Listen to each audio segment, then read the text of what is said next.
Hello everybody and welcome to the United Stand. This is your morning show. Lots to get into. We've got a few free deals for you this morning. We've got something you can pay for as well. We're going to be talking about Eriksen, Jong, Timber, De Gea, Henderson, 6 signings and a lot more because it's the Sunday morning show and we always get some Sunday morning sensational headlines in the UK. It's a tradition.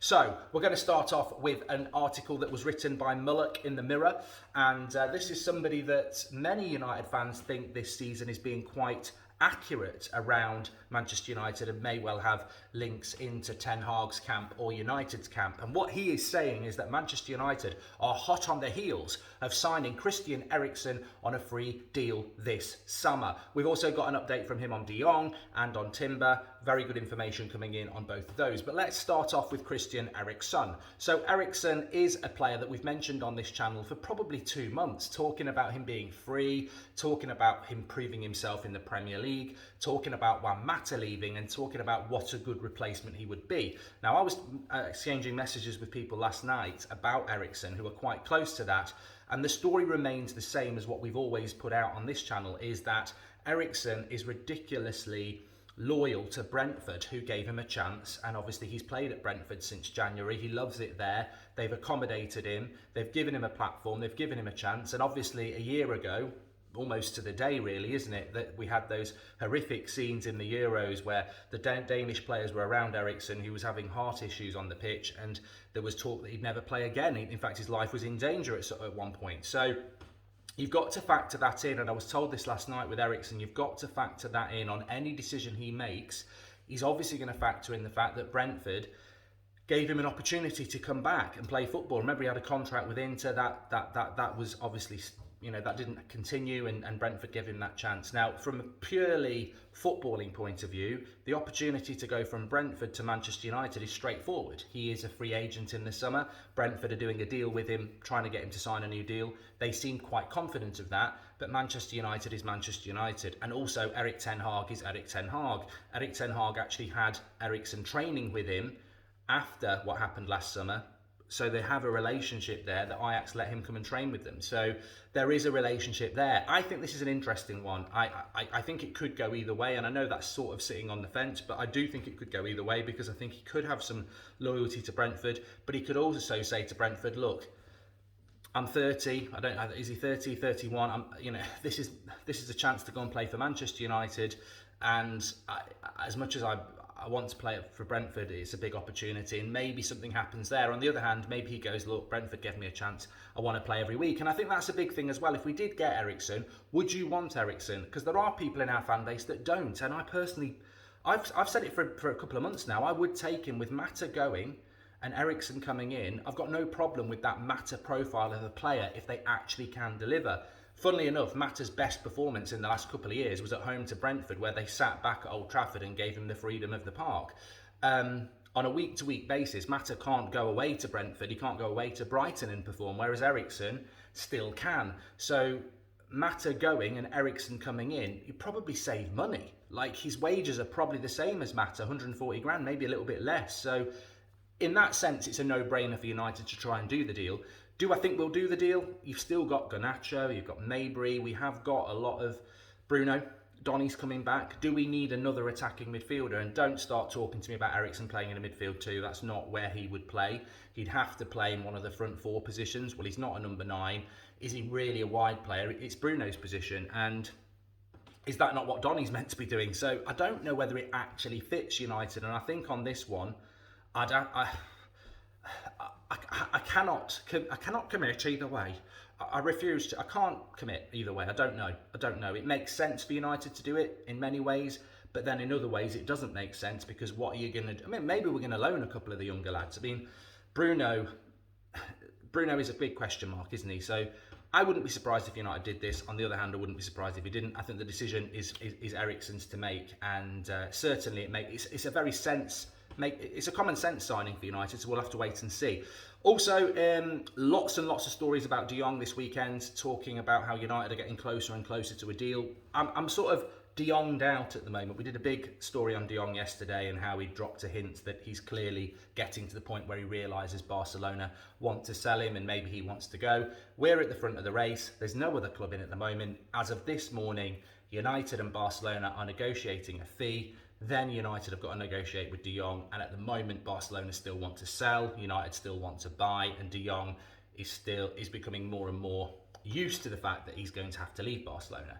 I feel that this has to escalate quickly for Manchester United because there is no other club in at the moment, and Barcelona don't have the funds to keep him at the moment. So let's just keep working on that one. I don't think there's a hell of a lot to add other than people are just regurgitating the same story.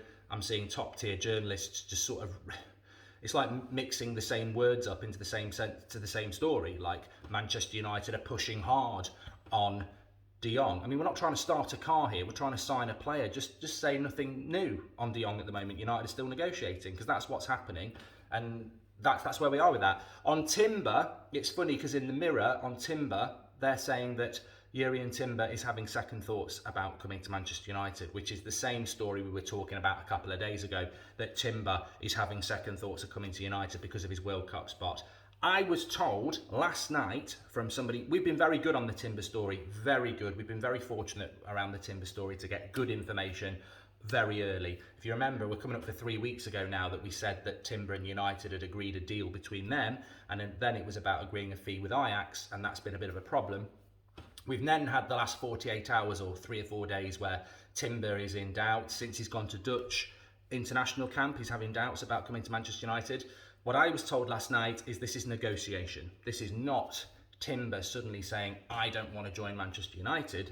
He does want to join Manchester United. He wants reassurances in his role at the club. And this goes back to what we were talking about a couple of days ago. This is a negotiation point for Manchester United now. If Timber ends up staying at Ajax, it is an absolute joke that he's staying at Ajax for his World Cup spot. If Man United are not offering him the opportunity to play first team football, he's going to stay at Ajax. If we are selling him first team football at Manchester United, then he's got no concern about his World Cup spot because he will just walk straight into the team anyway. So I'm not panicking about Timber at all. I think many of us have been around the transfer roundabout and got dizzy many times over the years, and this to me is just pure negotiation point. This is Timber and his representatives wanting reassurances from Manchester United, because what he cannot afford to do, especially under Van Gaal, look at how Van Gaal has treated Van der Beek, and I understand how he's treated Van der Beek. Van der Beek's not had a sniff of that Dutch squad because he's not playing football.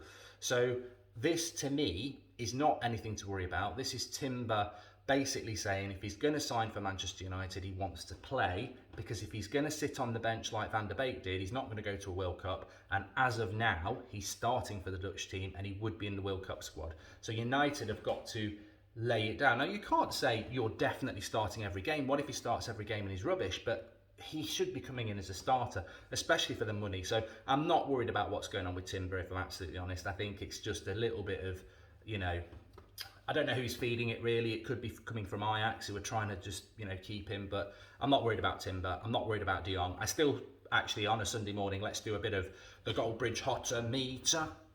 It's so good to meet ya. It's still 80% for Timber, 75% for De Jong. You could go up higher with De Jong if you wanted to. It's certainly progressing that way. My fear with De Jong, just as an opinion, is, and the reason I've been 75% for a few weeks now, and a lot of people have said that's too high. I've just been 75% because there's no smoke without fire, and we're clearly negotiating on the deal. But obviously the 25% is that doubt about De Jong. That doubt still remains, and let's not forget Barcelona could find a load of money under the mattress or do a deal with somebody. So they're my concerns, which is why United are trying to get this done quick, which I applaud. And on Timber, I stay 80% because I know he wants to come to United, and it's just negotiation. And I cannot for the life of me think that United, with a brand new manager, are going to mess up his number one target as a centre-back, because that's the bottom line. If Timber stays at Ajax, Man United have messed up Ten Hag's number one signing, and you can't do that with a new manager. You've got to get them what they want. So, yeah. In the same article, they're talking about United signing 6 players. I bloody love this. I bloody love it. I've got to be honest, I would love it. 6. 6 would be great. What would that mean? De Jong, Timber, striker, another midfielder, fullback, maybe a winger. I don't think we're going to get 6 signings, if I'm absolutely honest. And I want to put expectations on the club. We all do. We want them to deliver. And if they deliver 6 signings and they're good, I would applaud it very loudly. In fact, I will clap for 5 minutes. But the reality is, I don't think we're going to get 6 signings. I think if we can get 5, that would be good. 4 is just about okay. Anything less than that's not good enough. So we're looking at Timber and De Jong because they're the targets that we want. Obviously, if we don't get them, we drop down the list. But centre-back, midfielder, forward, another midfielder would be 4. And then I'd probably be looking at a fullback for 5, and then 6 would be another wide right player. So yeah, I think it's going to be difficult for United to do it. We've got to offload some players. It was interesting that Samuel Lucas was talking about Dean Henderson, desperate to make his move to Newcastle. We all are, Dean. We all are. You know, look, if you need someone to pack up and give you a lift, there's loads of us will do it. It's a great move for you. It's a great move for Newcastle, and it's a good move for United. I actually do think it's a better move for Dean Henderson and Newcastle than it is for us. I just think Dean Henderson is on the list of players that we need to move on, whether it's Eric Bailly, Anthony Martial, Phil Jones, Andres Pereira, Aaron Wan-Bissaka. They just need to be moved on. But for Dean Henderson, that's a good move. To be Newcastle's number 1 and part of their project and play in the Premier League. There's not many Premier League clubs you can find a number 1 spot for. So he's got to grab that opportunity. And there's no reason why Newcastle couldn't be challenging for titles in 5 years before we are. So I do think it's a good move for Dean Henderson. And I think Manchester United, anything above 20 million is a good deal for us. And, you know, get a replacement goalkeeper in. I still think we need a replacement for De Gea, but it won't be for the next year or so. So, no, that's a good deal. Eric Bailly, I expect to go. But I do think alongside recruitment, you've got to be looking to move people out the door as well. And I'll keep saying this. On the face of it, everybody's telling me, and I think we're seeing the evidence of it anyway, United have abandoned this one deal at a time nonsense and are actually doing multiple deals at the same time. So we should see Dean Henderson and maybe a couple of others out of the club over the next couple of weeks. A lot of people are having a little break at the moment, as am I, but there is a lot of stuff going on. It's a very busy time for agents, of course. Interestingly, there was a story last night about the captaincy and how, I don't know what your thoughts are on this actually, maybe get in the comments, and get in the comments on everything. You know, at the end of the day, it's about you. It's about the structure. When I think about the United stand, I think about the community. I think about the watchers. What do they got to say? What do they think about Manchester United? So get in the comments. Let us know. You know, what are you thinking about Hendo? What are you thinking about De Jong, Timber, Neves, and David De Gea as captain? So this was a story last night. I think it came from the Sun. So, you know, take it with a you know, whatever. But apparently Ten Hag has said the captaincy can be decided by the team. Now, I do think if the captaincy was decided by the team, then David De Gea probably would get it because David De Gea just won Players' Player of the Year. We don't really have a captain at the moment. Maguire cannot be the captain. I'm not mentioning England last night. I don't care about England in that sense. I'll probably do a watch-along for the Germany game because it's interesting on Tuesday and the Italy game. But England, I mean, but Maguire should not be captain for Manchester United. Whether he played well or not, he's not a captain. This is just about pure leadership. He's not a captain. He even said in an interview last week that the players lost, he could see the players losing confidence. Well, that's your job to keep confidence. So Maguire needs to not be captain anymore. Should a goalkeeper be captain? I think next season, the best choice of captain is Cristiano Ronaldo. And I know there was these stories about Pogba having a word about Ronaldo, about how harsh he was with some of the young players, but this is a guy he's captained Portugal to the Euros. Like, I know there's different types of captains, and in the modern game, you've got to put an arm around some people and this, that, and the other. But I do think for 1 year, Ronaldo delivered in a bad side last year. Put him in a better side. Let him lead that team for 1 year, and let's look at who our captain's going to be next summer.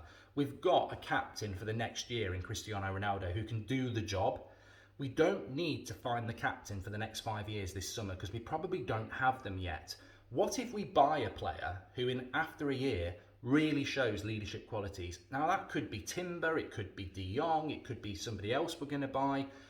I would go with Ronaldo for 1 year, and then in a year's time, you hopefully have somebody else. And look, maybe Maguire finds his form again. Maguire needs to focus on him. So that's what I would do. I would certainly be looking at Ronaldo for a year and then get somebody else in a year. I don't need to solve the captain's issue this summer. It can't be Maguire. He's had his chance. It needs to go to somebody else. I wouldn't be opposed to David De Gea. I think it'd be a safe pair of hands, pardon the pun. But I think I would go for Ronaldo because I prefer an outfield player, and I think he just demands respect. And if we're going to keep Ronaldo, what Ten Hag has to do, and I think this is so important, is that last season Solskjaer tried to please everybody, and then Rangnick just couldn't get control. And I think going into this season, if we're keeping Ronaldo, everybody needs to be made aware, from Rashford to Maguire, from Shaw to Bruno, that Ronaldo is the best player in this team and he's the leader, and you respect him. There was too much division in the dressing room because United didn't control it. If some players don't like the fact that Ronaldo's the captain of the team, that's the exit door now. So I would sort the captaincy out now, and I would tell everybody, because I'd say, if you're not happy with it, think about it on holiday whilst you're on your sun lounger drinking your Long Island iced tea or your mojito or your lilt. Maybe you don't drink alcohol, or a glass of water. Whatever you want, drink what you like. You're on holiday. But Ronaldo's the captain next team, and next season, if I hear any moaning or any dissent, you'll be training with the youth. If you don't like it, tell me now, we'll sort out a deal. That's what I would do. United needs strong leadership, and I think we'll get that from Erik ten Hag. So, yeah, let's see what happens. So as a summary, Eriksen, United are looking at that deal, but he is very loyal to Brentford. He's got to make a footballing decision. We'll wait and see. It makes sense from United in one way because he's free and he's a good replacement for Mata, but also, would he start every week at United when you've got Bruno, Donny, Garnacho, Mabry all looking for that position? Does it make sense in that way? De Jong is a boring story at the moment. Everybody seems to be regurgitating the same thing. We're negotiating with Barcelona. That's what's happening. There is no furthering of the deal, preparing to put an... We've been negotiating with Barcelona longer than this story's been going on, remember. We've been negotiating with Barcelona for a month. People are acting like this weekend, this is what... No, we've been doing it for a month. It's just working through the process. Timber the same. Don't worry about him wanting to stay at Ajax. That's negotiation tactics. United need to win the negotiation and persuade him to come. And on Nunez, very quiet at the moment. And obviously, people like Henderson were looking to move out of the club soon. So that's where we are this morning. I think we will start to get, from next week, I think it's going to pick up.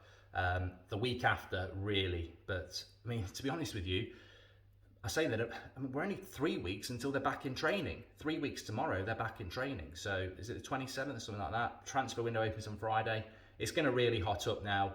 I wouldn't be surprised if this week we saw a major exit that we got money for, and maybe a confirmation on a deal that we're working on. So thanks everyone for watching. Make sure you smash a like on the video, and I'll speak to you all soon. Make sure you subscribe as well.